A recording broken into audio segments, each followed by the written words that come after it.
Hey there, my furless friends, get your pitchforks ready because I'm probably going to make a lot of people mad in this one. Yes, I've lured you in with the thumbnail and title, but I'm actually going to be talking about several very popular games of this generation. Let's get into it. Alright, I got this. Come on. Yes!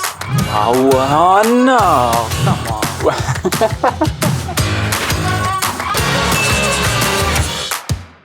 on. So I'm just going to say it. This game sucks. Now, I'm sure the people that worked on this game are all super talented, and of course, Kojima is a very unique creative person that the gaming world is lucky to have, but this game controls like dog crap.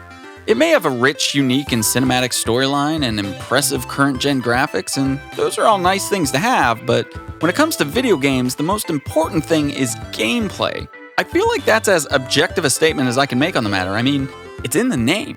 And again, this game controls like dog crap. I'll be honest, I only made it about 3 or so hours into the game before I quit. I just couldn't take it anymore. It just wasn't a fun experience to play at all. It's the type of game where you just sort of tough it out so that you can get to the next cutscene, and that's just not the type of game I want to spend any of my free time on. I don't care how good it is. And there's also something about using real actors in a video game that I've always found a bit off-putting. Can't really explain it, it just sort of pulls me out of the world. When I play a game, I want to try my best to become the character. I want to identify as that character and immerse myself into the experience as much as possible. I want to be Nathan Drake, the great adventurer or treasure hunter, or Link and explore the world of Hyrule and try to save the princess. In this game, I'm just controlling Norman Reedus. It's an actual person and it just kind of makes it harder for me to identify with or something. I don't know, it's weird. It feels like maybe this should be its own video or something, but in any case, the fact that this game is up for so many Game of the Year awards this year just really bums me out because I feel like it's just a reminder of how low the bar has been set this generation. Companies have become so focused on the growing demand for graphics and cinematic storytelling that they forgot all about gameplay, and it saddens me how often we give these games a pass. It used to be that when someone was telling me about a game, they would talk about the story or the difficulty or even the art style, and the gameplay or fun factor was just sort of implied. But now it's like the first question I ask. It's like, well, yeah, but is it fun? And what really shocks me is the type of response I get to that question more often than not is usually a slight pause, followed by something along the lines of, I like it. The controls are a little clunky, but you get used to it. It's better than other games though. I mean, what kind of response is that when you're describing a video game? I don't want to have to put up with a game. I'm choosing to spend my personal time playing a game. I don't want to have to just put up with it. I mean, good stories are great and all, but I can also get that when I watch TV or movies, and no part of that experience is going to frustrate me. I feel like with every review or discussion I see on Death Stranding, people are always talking about how sluggish and glitchy it is, as if it's some kind of afterthought. Turn this game into a movie or TV show, then fine, I'll check it out, but I am not going to pull my fur out over the frustrating interactive gameplay sections. But as I've hinted at the beginning of this video, I'm going to take the spotlight off Death Stranding for a while because there are so many other games this generation that suffer from the same issues. Get ready to rage quit on me. One of my most anticipated games of 2018 was Red Dead Redemption 2. It looked beautiful, and I'm a sucker for the Western genre. And to top it all off, they were putting the whole game on 2 discs, so that's pretty cool fan service. And then I played it. The world was in fact beautiful and the lore was indeed compelling, but alas, I hated the way it controlled and never made it through the entire game. First, let me just say, riding a horse in this game is an abysmal experience. Who thought it was a good idea to make you have to continually mash the X button to speed up? That sucks. That is objectively stupid. Couple that with the fact that this game lacked any real convenient methods of fast travel with reasonable load times, which just means that I begrudgingly mashed away at the X button most of the time.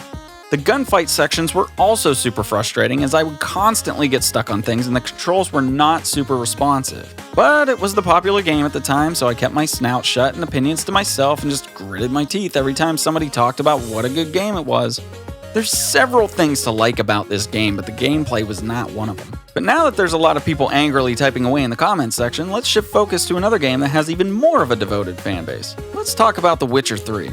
That's right, raise them pitchforks even higher because I didn't like this one either. Admittedly, it had an amazing story, soundtrack, and honestly card game, and because of all that, I spent about 50 hours with it, but I never really enjoyed the game.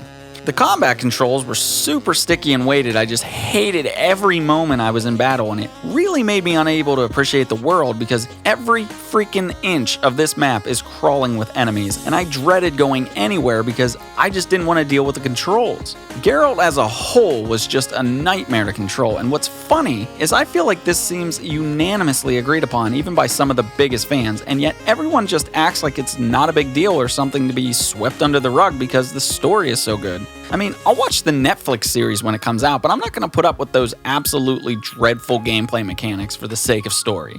And so I didn't. Yet another game that I started and just never finished. There are so many games this generation that I started and never finished because I can't stand to be frustrated with what's supposed to be a fun and engaging experience. And now let's look at a game like God of War. But relax, okay? I like this one. It won Game of the Year in 2018, and I wholeheartedly think it deserved it because that game got it right. It had a rich cinematic story alongside great controls. That is how you make a current-gen game right there. The same goes for Resident Evil 2 Remake. This game looks great and plays well enough that I didn't complain. And this is why I'm a primarily Nintendo-focused channel. It seems like they're the only company left that cares about a game's experience. They put fun front and center.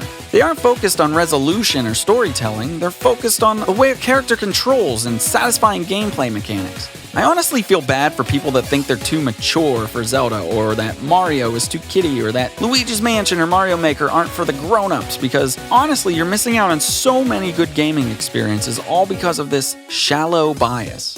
Gameplay above all. Simple. Story and graphics are great and important, but not nearly as much as gameplay. Breath of the Wild and Mario Odyssey are some of the best games I've ever played, and yet they have terrible stories and simpler art styles. They're just a blast to actually play. Well, there you have it. Feels good to finally get all that off my chest, but hey, we all have our own thoughts and opinions, I guess, and if you haven't taken what I said personally or thrown your computer out the window, then consider subscribing. As always, thanks for stopping by, and I'll smell you later.